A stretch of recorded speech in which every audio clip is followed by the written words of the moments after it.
Assalamualaikum warahmatullahi wabarakatuh.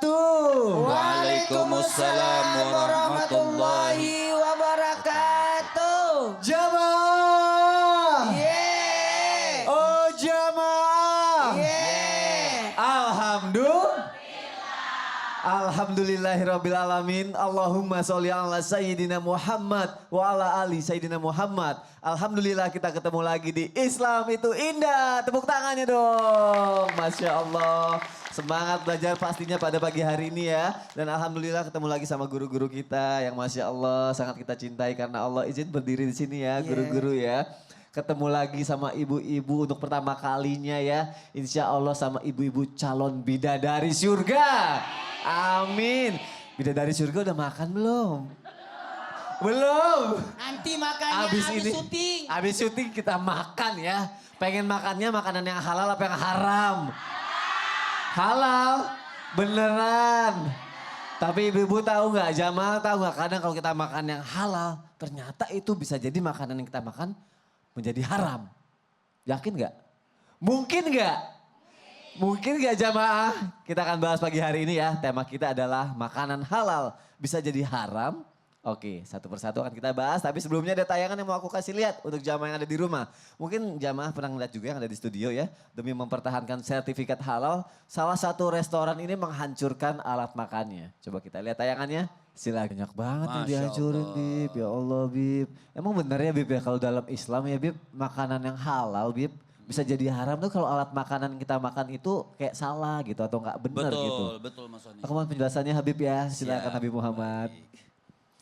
Assalamualaikum warahmatullahi wabarakatuh. Waalaikumsalam warahmatullahi wabarakatuh. Alhamdulillah rabbil alamin wa sallallahu wasallama ala abdihil mustafal amin sayyidina Muhammadin nurillahil mubin al-hadi ila siratihil mustaqim dzil khuluqil azim wa nahjil qawim. Allahumma salli wa sallim wa barik alaihi wa ala alihi wa sahbihi wa man sara fi darbih amma ba'd. Izin Ustaz Maulana, Ustaz Ahmad Bani, Mas Soni. Sengaja banget. Dulu kan Ustaz Ahmad Bani. Ahmad Bani. Aku dengar Ahmad Dhani tadi. Udah Ahmad Bani. Ustadz Soni dan ibu-ibu semuanya insya Allah pagi yang indah ini dapat kemuliaan semuanya. Amin ya Rabbal. Dan semua buat yang di rumah yang menonton Islam itu Indah Trans TV dimanapun berada. Masya Allah memang Nabi SAW mubaraka alihi wa ala alihi mengatakan la tashrabu fi aniyati dhahabi wal fadda wala ta'kulu fi aniyati dhahabi wal fidda wala tashrabu fi sahafiha. Artinya Nabi SAW mengingatkan kepada kita la ta'kulu, jangan kalian makan dengan bejana atau gelas daripada emas dan perak. Kenapa? Walaupun isinya zatnya menjadi halal, nasi halal, ikannya halal, telurnya halal. Tapi ketika kita makan dari zahab dan fiddah yang menyebabkan alat tempat kita makan itu sesuatu yang diharamkan, maka kita makan dari situ dihukumkan menjadi haram. Wala tashrabu fi sahafiyah, makan di piring-piringnya, minum-minum di gelas-gelas yang terbuat daripada emas dan perak, maka tidak boleh.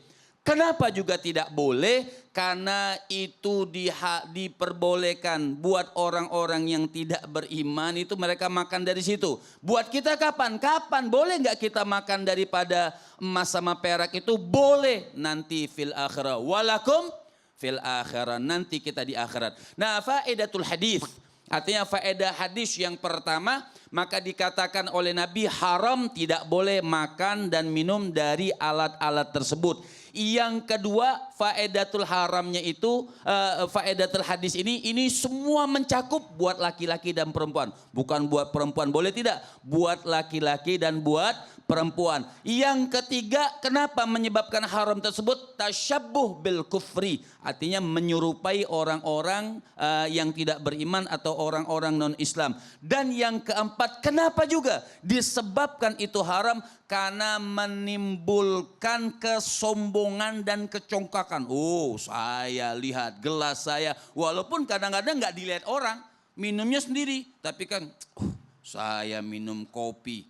pakai perak, ya. Saya minum kopi pakai emas. Nah, itu menimbulkan suatu kecongkakan dan kesombongan dan juga menghancurkan hati orang miskin. Jadi kalau orang miskin lihat, ya Allah, kita aja makan susah, dia gampang makannya terus minumnya juga pakai emas dan pakai perak. Ini salah satu sebab atau di antara sebab-sebab yang diharamkan oleh agama Islam. Takut jadi congkak sama menimbulkan rasa iri, bukan iri ya, kayak orang yang kurang mampu jadi kayak ngerasa kurang apa gitu. Congklak itu gitu bukan ya. suka perempuan Itu main congklak, Bib. Ya Allah. Masya Allah. Habib, terima kasih Habib untuk penjelasannya ya. Jadi untuk yang pertama sudah mengerti ya ibu-ibu, jadi diperhatikan juga alat makannya. Hah, susah banget ngomongnya. Berikutnya nih jam yang ada di rumah. Kan lagi viral juga ya Ustadz Maulana, minyak-minyak angcuy gitu ya. Itu kan kayak pakai minyak yang kayak mungkin mengandung arak atau ragi gitu ya. Nah kalau minyak yang kita makan buat masak itu sendiri ternyata di kemasannya itu tidak ada label halal atau haramnya itu boleh dimakan gak sih Ustadz Maulana? Siap. Mohon penjelasannya Ustadz.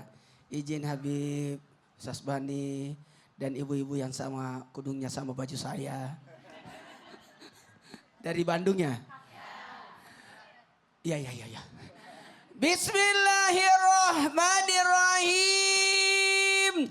Assalamualaikum warahmatullahi wabarakatuh. Waalaikumsalam warahmatullahi wabarakatuh. Jamaah. Yeay. Oh jamaah. Yeay. Alhamdulillah. Lillah. Alhamdulillahirrabbilalamin. Allahumma salli ala Sayyidina Muhammad wa ala Sayyidina Muhammad. Tak terasa kita sudah seminggu di awal tahun Hijriah. 7 Muharram 1445 Hijriah. 7 apa 8 nih? Iya 7. 8. Hari ini 8. Besok udah 9 hari Kamis. Berarti hari Jumat 10 Muharram, hari Asyura. Jangan lupa ya amalan di hari Asyura ya. Puasa, sedekah dan sebagainya.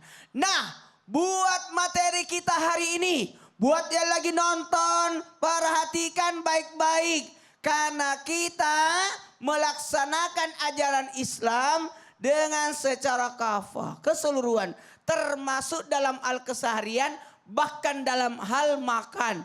Dan ini sudah ada aturan syariatnya. Tidak boleh menggunakan ataupun makan yang haram. Dan alhamdulillah Islam sudah mengaturkan sedemikian rupa. Nah pertanyaannya. Kalau kata Tukul, pertinyiinnya. Gimana dengan menggunakan minyak ataupun makanan yang tidak ada label-labelnya. Contoh tadi kita dikasih kerupuk dari ibu-ibu. Itu tidak ada label-labelnya itu. Karena buatan sendiri ya. Apakah saya harus tanya bagaimana dan bagaimana? Kalau sudah yakin aman. Apalagi di negara kita, negara mayoritas muslim, secara otomatis kita yakin ini pakai minyaknya halal, ini kerupuknya halal, walaupun tidak ada tulisannya, tidak ada merek-mereknya. Perasaan tadi dikasih kerupuk itu, ya. Nah, ini pembelajaran besar buat kita kalau kita keluar negeri. Oh. Nah, kalau waktu saya keluar negeri. Sering ya Ustadz ya? Ya sering bingit.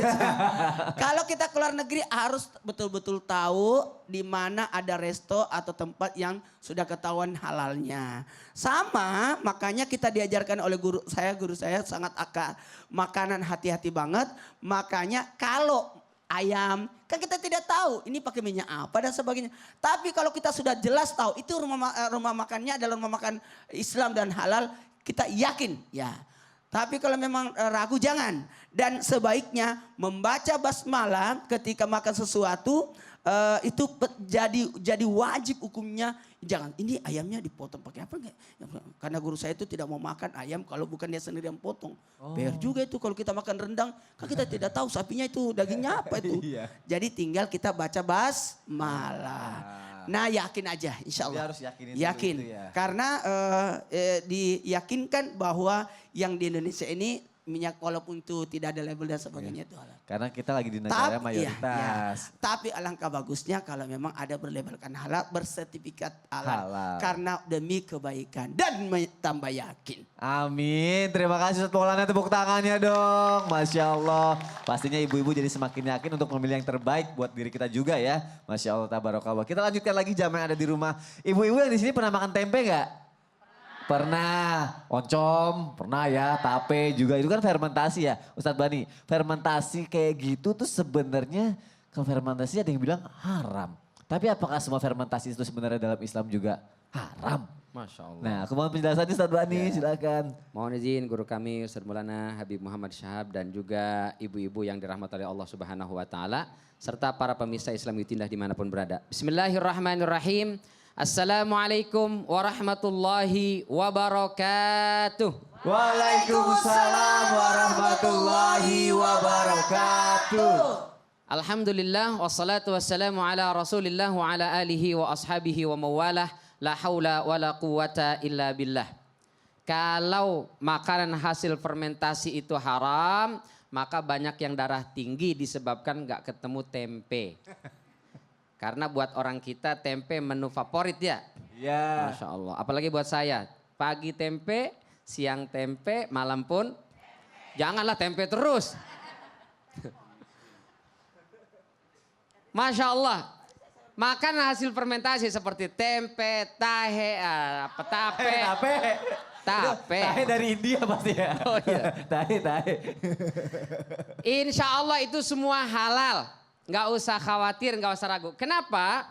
Karena yang diharamkan oleh Nabi kita Muhammad SAW bukan hasil fermentasinya, tapi memabukkan. Jadi kullu ma askara ala muslimin haramun. Semua yang memabukkan buat orang muslim itu haram. Kalau dia makan ma askara al farqu minhu, satu gentong dia minum dia mabok, maka al-kaffu minhu fahuwa haram. Atau mil'ul kaffi minhu fahuwa haram. Seciduk pun dia tetap haram. Apa ilatnya? Masalah kenapa dia diharamkan? Karena memabukkan.